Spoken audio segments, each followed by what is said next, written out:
emergency surgery goes haywire. I was clinically dead for 5 minutes and 42 seconds. A single mother comes back to life, unaware her escape from death has unleashed a dark force, intent on her destruction. Something was going on, something unexplainable. I was petrified. I felt terrified. In America, there is real evil. It lurks in the darkest shadows in our most ordinary towns. Between the worlds we see and the things we fear, there are doors.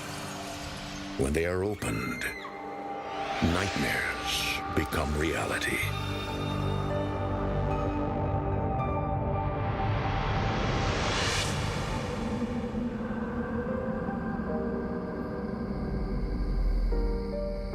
Lafayette, Indiana, 2005.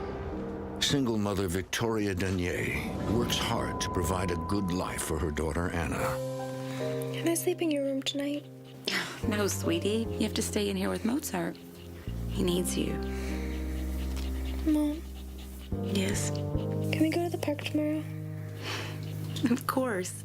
Holding down a full-time job while finishing her master's in biology at Purdue University is not easy. But it seems life is good for the moment. But then, early one morning in June, a sudden attack of intense pain sends Victoria to a hospital for an emergency appendectomy. Before surgery, a nurse's mistake causes her to be overdosed with 2 powerful pain medications. Moments later, her heart stops.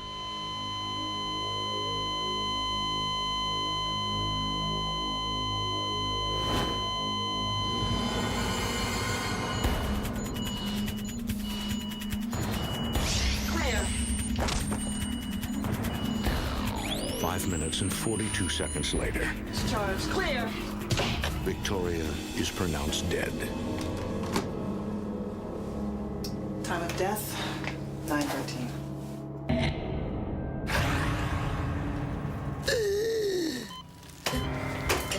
Victoria?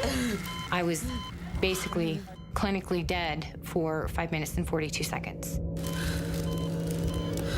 When I came to, I remember that they had me surrounded. Where am I? You're in the hospital. We thought we'd lost you. When they first told me, it felt a little bit awkward. I didn't know how to react and I didn't know how to respond. I mean, how do you act when someone tells you you've died? It's kind of a lot to take in. Am I okay? You will be. I know that most people report seeing a bright light or a tunnel or people. I didn't see anything. What Victoria sees isn't light. It's darkness. 24 hours after returning from the dead, Victoria is released from the hospital. She feels strong enough to give her home a good spring cleaning, starting in the attic.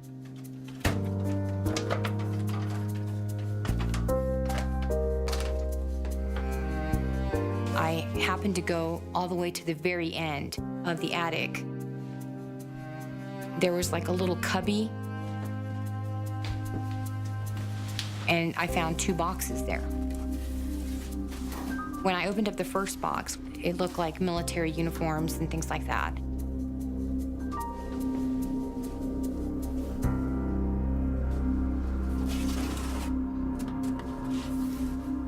The second box I opened up, I found a helicopter.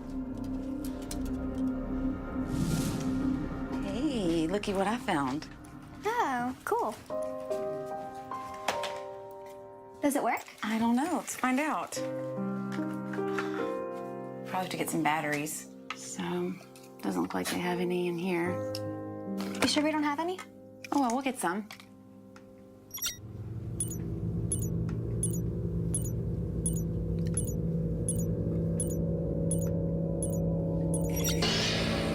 Out of the blue, the whole propeller just started going. It was going really, really fast. The lights started flashing off and on the helicopter. What is going on? So weird.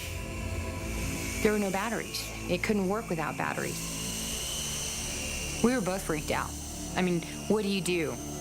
You're seeing something that in a normal mind you would think it shouldn't be happening, but it was happening. And then all of a sudden it just stopped.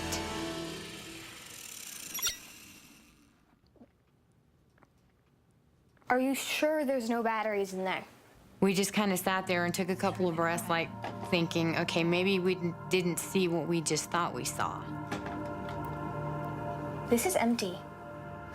There's no batteries. I was trying to give some kind of a rationalization as to why it was doing what it was doing. There had to be a glitch somewhere mechanically that had caused it to do that. I'll be right back. Victoria contacts her landlord to ask where the helicopter and military uniforms came from. Maybe the previous tenant just left some boxes behind. She basically let me know that she had no idea who they belonged to. Well, what are we gonna do with it? Nothing. I just decided right then and there I was going to put it back in the box. I didn't want anything else to do with that. Who owned the items found in the attic? The answer remains a mystery. I put it back exactly where I found it and didn't touch it again after that.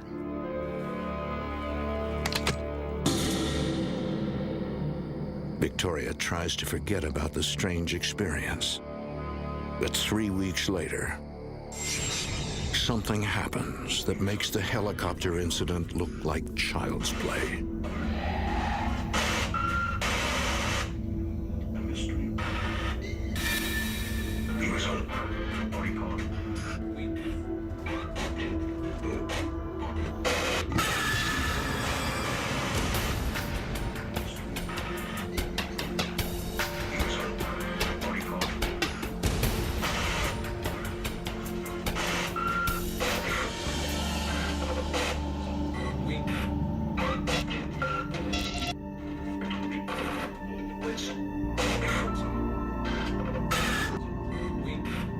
Mom?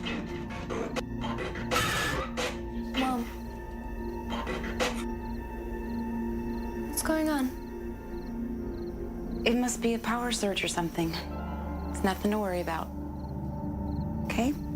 Come on, let's go back to bed. When I went into my bedroom, within 5 minutes, it came back on and it did the exact same thing. When I went back into the living room, the TV shut off. I went back into my room and then it didn't do anything for the rest of the night. I swore it had to have been something electrical. I didn't really think much of it at that time. A toy with a mind of its own. A TV that turns on by itself. Could they just be power glitches? Or is there something else in the house? Later that night.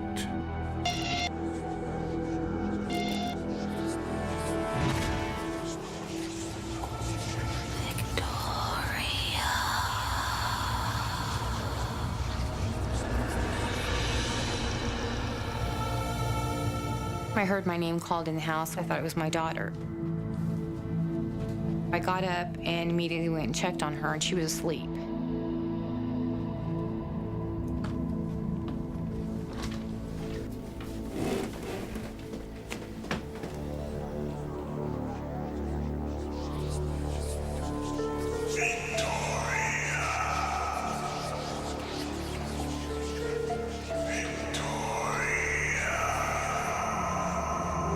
This time, I realized that it was a man's voice. It wasn't my daughter calling me. That really kind of sent me into shock because there was no man in my house. It was just my daughter and myself.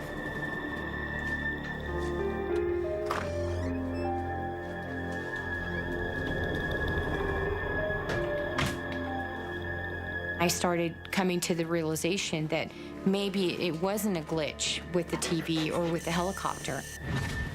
At that point, I felt like there was something in my house.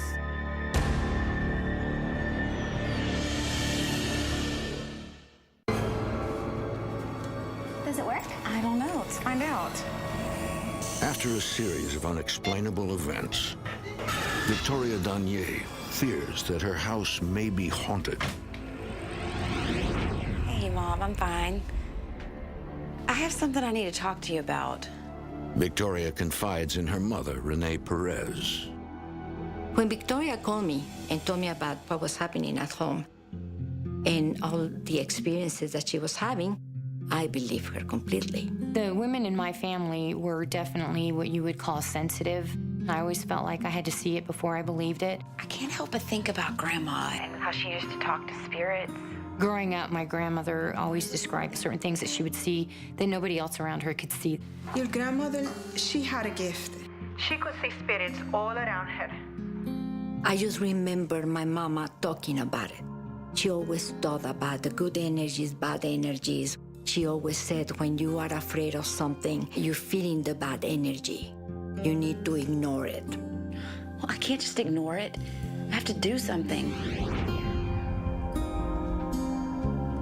Victoria's mother advises her to perform a ritualistic cleansing of the home using sage.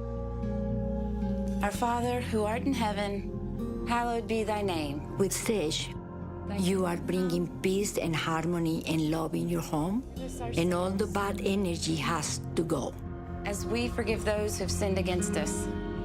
I followed her advice and I did everything that she told me to do. And lead us not into temptation, but deliver us from evil. Amen.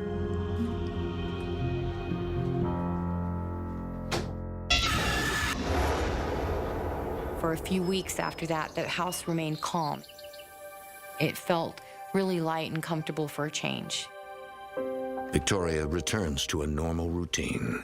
She focuses on her studies. Mozart. Mom, I think something's wrong with Mozart. Yeah, he's probably tired from all the barking he did in the hallway last night. No, it's different. I think he's sick. Really sick. Mom. Please come look at him. Okay, I'll take a look. Between 2 to 3 months after we cleaned the house, my dog started acting a little bit strange. He got to the point where he didn't want to eat. He was barely drinking anything, and that was completely out of character for him. Come here. Are you okay? Come here. I got you. So I went ahead and I took him to the vet, and they did a complete workup on him, and the doctor basically told me that they couldn't find anything wrong with him. They told me maybe I needed to change his food or something to that effect, and I tried doing that, and he just didn't want to eat. His blood work looks fine.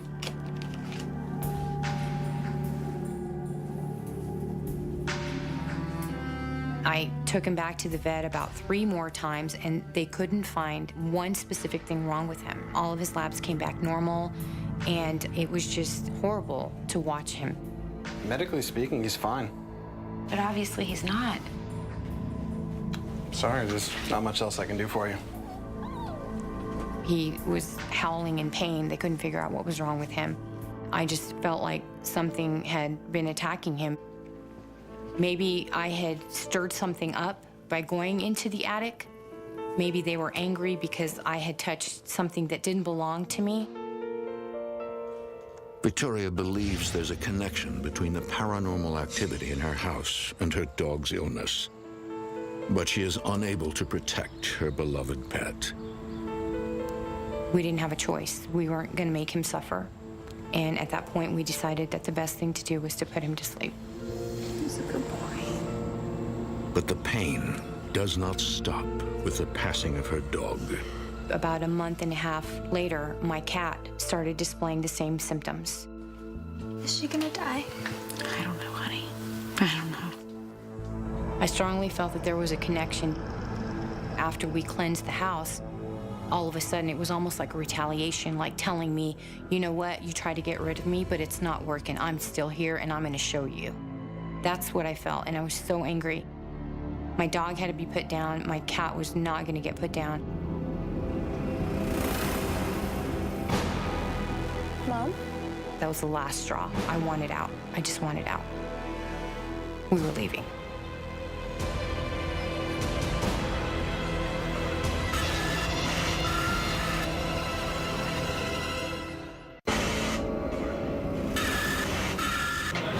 For Victoria Danier, the escalation of supernatural activity in her home, culminating in the death of her dog, to leave Lafayette, Indiana. Victoria and her daughter Anna moved to New Mexico, where they will live with Victoria's parents in a small community outside Santa Fe. She looks forward to leaving behind the trauma of her old life and making a fresh start in a seemingly safe place. I felt by making the move to New Mexico that everything would stay at the house and I could just start with a clean slate. It was pretty emotional welcome to know that I have her home and my granddaughter. We were together after being separated for such a long time. Lots and lots and lots of driving.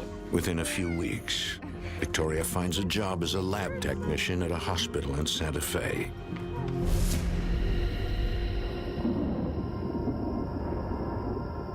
A month goes by without incident.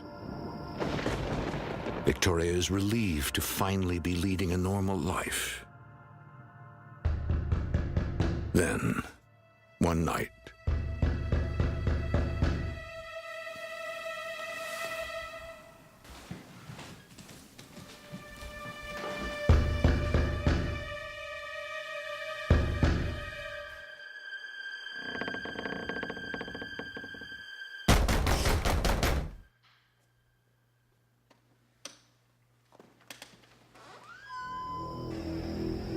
I knew what was going on.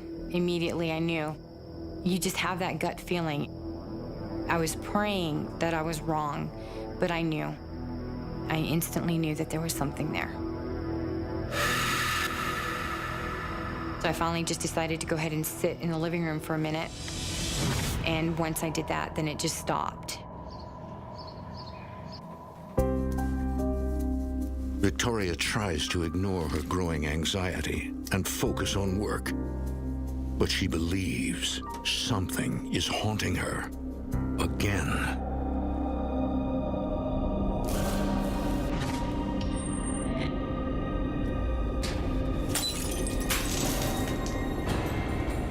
Are you okay? You're bleeding. Here, lean forward. I actually started my job in March.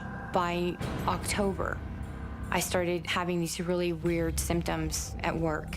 By November, I started really getting sick to the point that I started having seizures. They ran all kinds of tests. They did MRIs, they did CAT scans. Every single test came back normal. They couldn't figure out what was going on. For a year, we were in and out of hospitals, to the point I was afraid that I was going to lose her. It just seemed like I was getting worse and worse. It kind of made me think, it's kind of weird, but I'm almost having the same symptoms that my dog was having. Back at home, Victoria struggles with her poor health and her fears.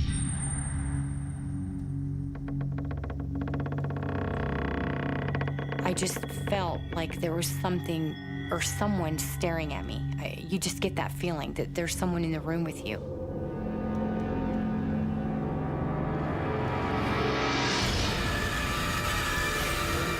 Please go away. People think that you see something scary and you're gonna scream or whatever, and it wasn't like that. I couldn't move. Please go away. Please go away.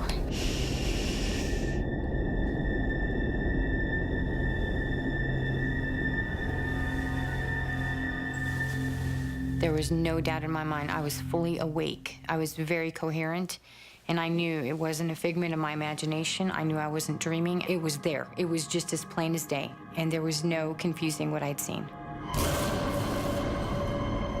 Over the next month, Victoria's condition gets progressively worse. Good. Another deep breath. She suspects that her chronic illness might have a supernatural cause, but she keeps looking for a rational cure. I had a doctor that actually stated that my symptoms were leaning toward lupus. Has anybody ever talked to you about that possibility? I can give you some medicine, and I think you'll feel better. So they went ahead and started me on some medication, and eventually I somewhat had an improvement. Thank you. I went to a rheumatologist because they're the ones that actually classify you if you have lupus or not. And when he ran the test, he told me that I didn't have it. I was showing symptoms, but I didn't have it. So it was almost like a mystery diagnosis. Regardless of the inconclusive diagnosis, Victoria feels better day by day and starts to take control of her life again. It was like I went from 1 minute to barely walking to the next minute I'm up and around and walking and doing fine. But there is one change. Anna?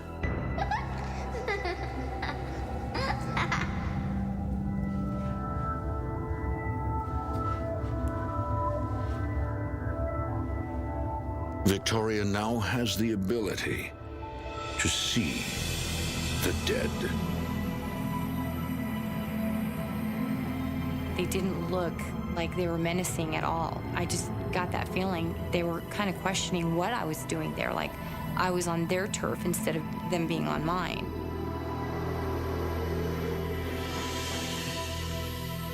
They had me on several medications at the time. I started researching the medicines to make sure that there wasn't any kind of side effect that would cause me to hallucinate or have bad dreams or things like that. But none of the medications I was taking had those kind of side effects. 3 nights later. I was getting up to go into the kitchen to get something to drink.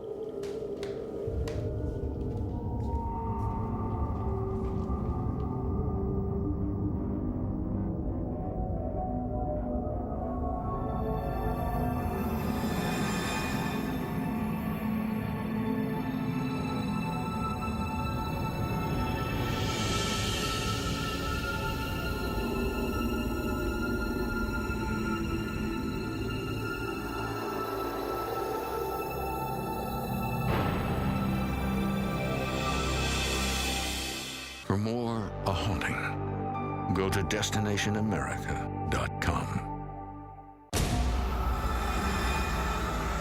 After seeing several ghosts in the house, Victoria needs answers.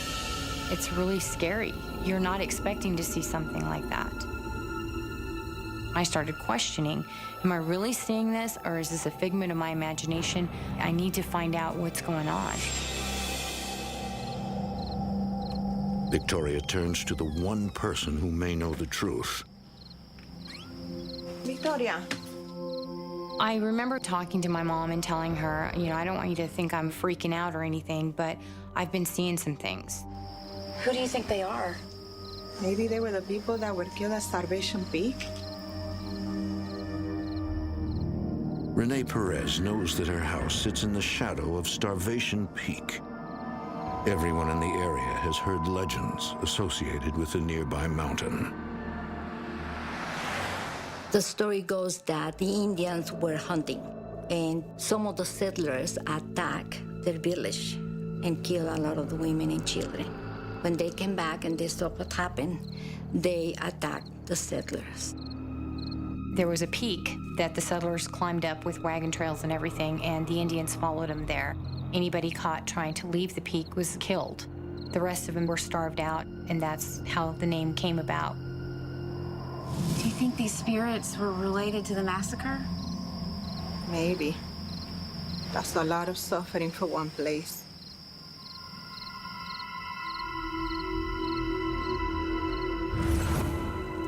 My mom decided that maybe we just needed to really give the house a good cleaning, smudge it, clean it, and do whatever we needed to do. San Michael, Archangel, defend us in battle. Be our protection against the wickedness. We light up the stage, and we went from one room to the next. Victoria is worried that the cleansing might provoke the spirits, as it did in her old house. By the power of God and all the evil spirits that roam about the world, seeking the ruin of souls. Amen. Things kind of quieted down for a little bit after that, but they didn't stay that way for too long.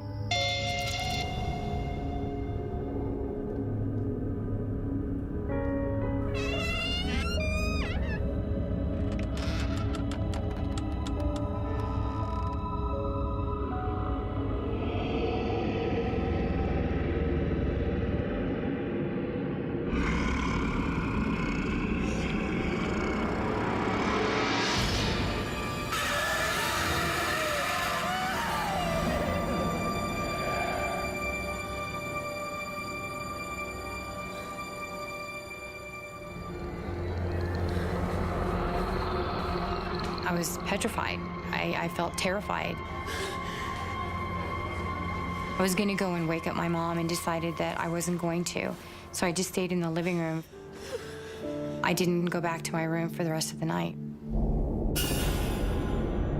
Victoria has suffered many sleepless nights, haunted by a dark entity that seems to target her and her alone. I felt this sting on my back, like somebody had poured acid on my back. Come here a minute. What is it? There's something wrong with my back. Can you see?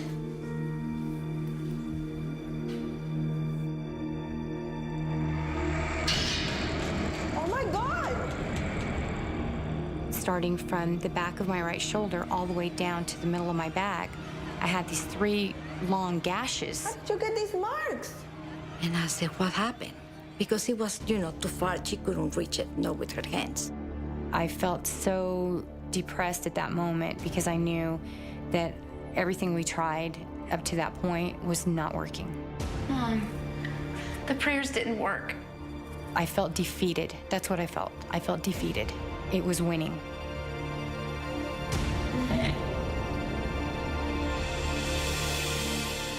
I was really, really scared, and I just kept thinking that at that point, we really needed to get some outside help. I went onto the internet and I started looking for paranormal groups around the area. Months go by. Not one paranormal group responds to Victoria's plea for help. That was the lowest point that I've ever felt in my life because I didn't know how to control the situation, and I felt like I was at my wit's end, and there was nobody there to help me.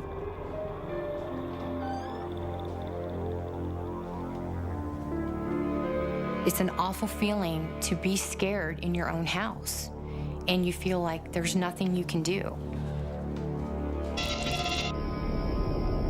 Finally, Victoria finds a group willing to offer assistance. The investigators of Purple Sage Paranormal Society agree to meet with her at a hotel in Las Vegas, New Mexico. Hi, I'm Victoria. Roger Barton leads the group. We decided we needed to meet off-site. I could tell when she walked into the room, she was terrified. Victoria tells the investigators her story. I joined the military in 1988. Victoria seemed like a very tough girl. 3 tours of duty in Iraq as a medic in the Marine Corps. The doctors told me that I had been dead for 5 minutes and 42 seconds. She's dealt with the physical world in very traumatic situations. Now she's dealing with something that she can't explain that's also traumatic. And then I started feeling really sick. None of the doctors could say what was wrong with me, but... Psychic medium Denise McDonald offers an explanation. It seems to me that something is absorbing your energy. When you're down and out, when you have an illness, you're susceptible to some of these dark entities. They like to come in and they basically plug in and suck your energy.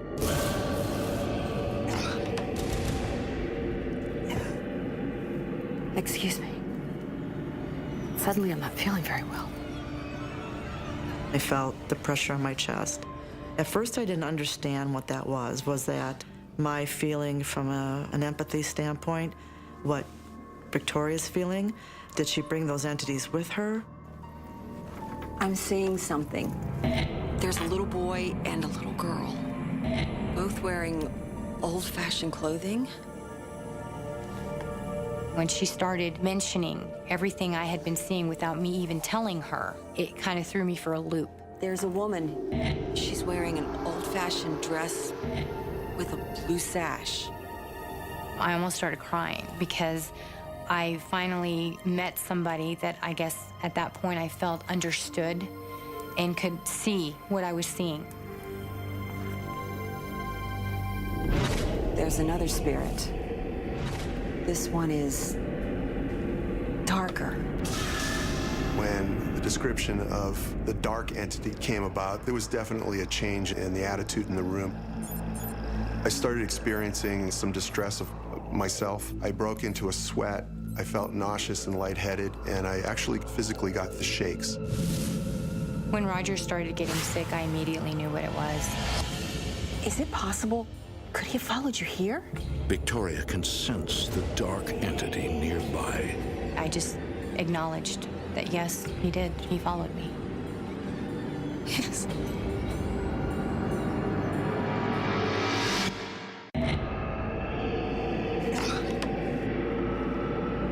While meeting with Victoria Danier, 2 members of the Purple Sage Paranormal Society suddenly fall ill.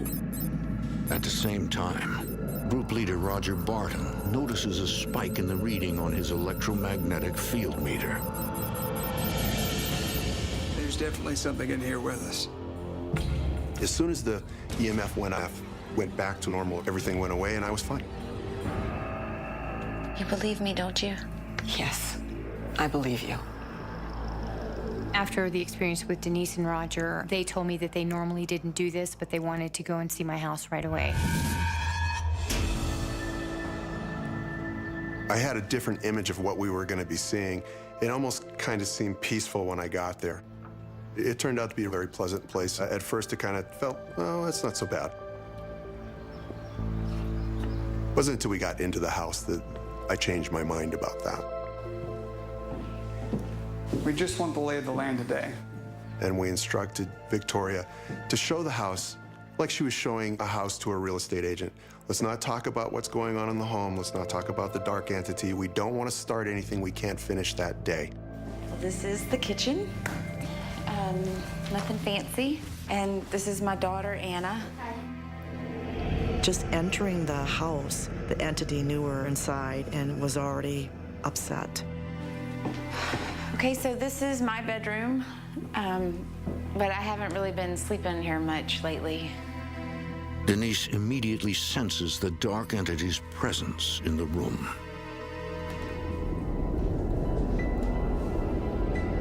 I felt his energy, his presence. I'm telling you, I'm downright scared.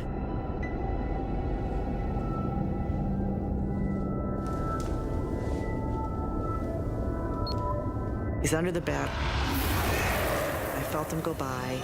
As I was standing there, I felt something pass by me. It was strange. It wasn't like the hair standing up on the back of your neck. It was much more dramatic than that. It was intense. It was an intense field of energy that moved across me. It moved from the bedroom to the bathroom. I immediately turned to the bathroom and took a picture. And what I saw in the viewfinder when the picture returned shocked me. I was looking straight with an entity in front of me.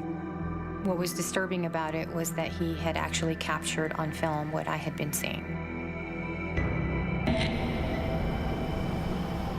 A few days later, Victoria sends her family away, and the investigators prepare to make contact with the dark entity.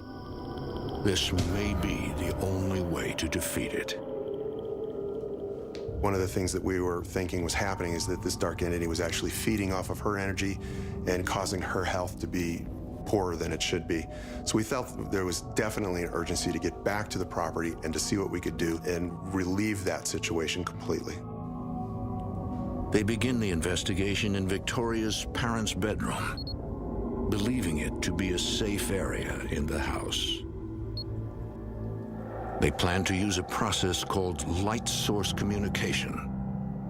Light source communication is the use of two small flashlights that twist on and off. We turn them to where they're just off and put them on a stationary object. We're not holding them or touching them or anywhere near them. We back away from them and they're separate from us. The idea is that the entity has the strength to turn a flashlight on to answer a question. We want to know why you're here. Are you trying to hurt Victoria?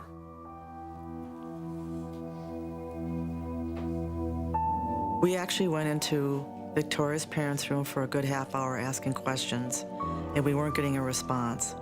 However, once again, it was good that there's an intuitive there with Victoria. She and I both sensed that it was in that room. There is no doubt. Denise senses the entity does not like Roger. Roger, I don't think we're going to get anything while you're here. I left the room, and at that point, they started having quite a conversation. Were you with Victoria in the Middle East? Were you with her on the night that she nearly died in the hospital? When the light goes on, that was an affirmative, a yes. We now know we had a connection. It was incredible. Did you follow Victoria here from her house in Indiana?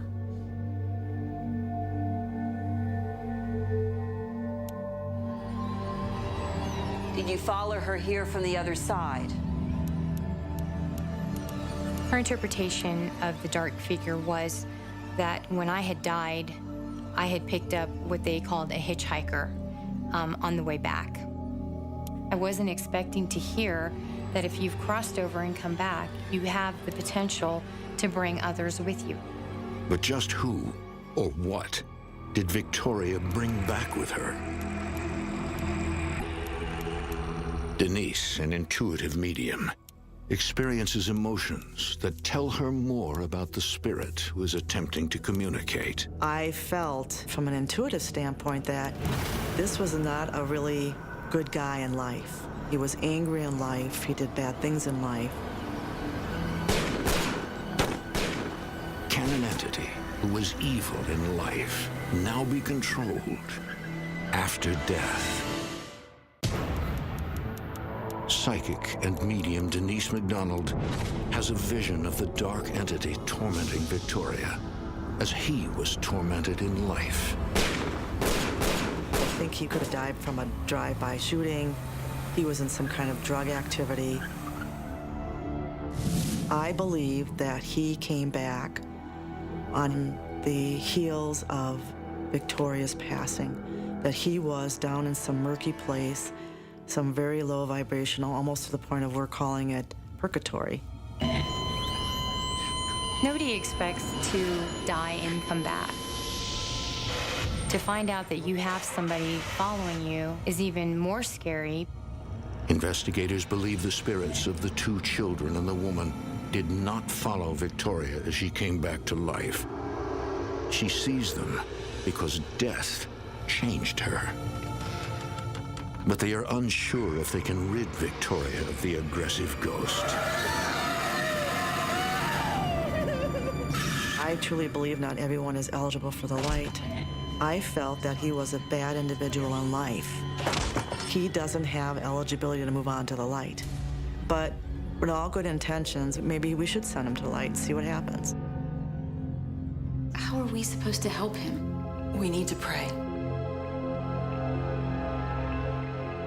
Our philosophy is that spirit entities that are here in this realm right now need to move on, and that they need to complete their spiritual journey. We are here to help. Do you understand?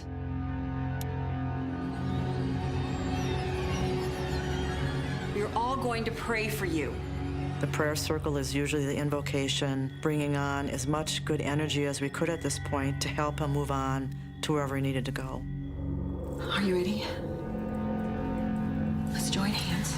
We say a prayer, each one of us, and we bring on our own personal energy, whether it's our religion, our guides, whatever our moral compass is, to help evict or exorcise this entity from this environment. As we forgive those who've sinned against us. Amen. Amen. Can you see the light now?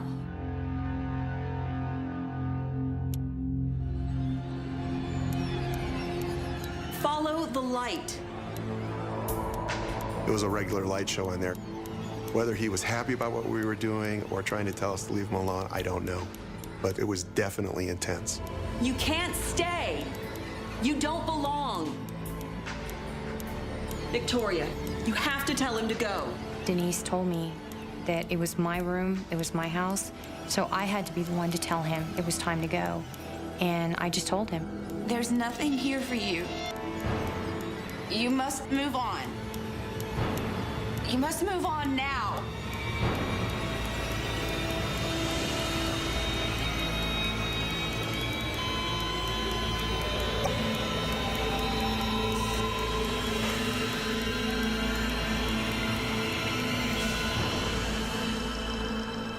The minute she did that, it was like a switch got thrown. The energy in the room ceased, the lights stopped, all the energy dissipated. Victoria? We looked at Victoria and we're like, well, how do you feel? It was this weight that just felt like it was lifted, finally. It was lifted. I felt at peace. There wasn't anything else that was going to hurt me or my family. Since Purple Sage Paranormal concluded its investigation, Victoria has not seen any further sign of the dark entity. Almost ready?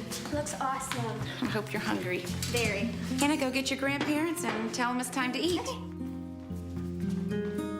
But Victoria continues to see other spirits. The other ones could pretty much live collaboratively there. They were not individuals that were causing any difficulty. So you're always best served to leave those ones alone. Mom. Oh, You okay? yeah, honey, I'm fine. All right. Just to see the old Victoria back, it was a relief for me. Thank you for making lunch. Anytime. Have a seat.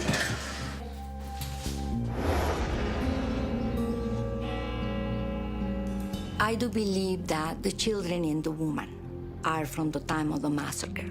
They've been there for over 100 years. They will always be there. And that's fine. They're welcome. When my daughter died, so strange to say that, she opened a door to the spirit world. And she is gonna have to learn to live with that. I truly believe that Victoria, she's going to need to be open and willing to deal with whatever comes her way. If there was a way for me to stop it, I wish I could. For some reason or another, I was chosen.